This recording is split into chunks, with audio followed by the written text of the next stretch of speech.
3 యుగాలుగా అక్కడ హోమగుండం వెలుగుతూనే ఉంది.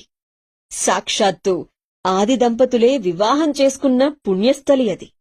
ఆనాటి నుండి ఈనాటి వరకు వెలుగుతున్న ఆ అఖండ ధునికి సాక్ష్యం సాక్షాత్తు నారాయణుడు. అందుకే ఆ ఆలయానికి త్రియుగి నారాయణ్ మందిర్ అనే పేరొచ్చింది. ఉత్తరాఖండ్లో రుద్రప్రయాగ జిల్లాలో ఈ ఆలయం ఉంది.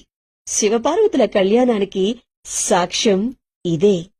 తారకాసురుడు అపార తపస్సుతో బ్రహ్మను మెప్పించి శివపుత్రుడు తప్ప తనని ఎవ్వరూ చంపలేరని వరాన్ని పొంది ముల్లోకాలను ముప్పుతిప్పులు పెడుతున్న సమయంలో కామదహనం, పార్వతీదేవి కఠోర తపస్సు జరిగిన పిమ్మట పుత్ర ప్రాప్తికై సాక్షాత్తు పరమేశ్వరుడు పార్వతీమాతను వివాహం చేసుకున్నటువంటి చోటు ఈ త్రియుగి నారాయణ్ మందిర్.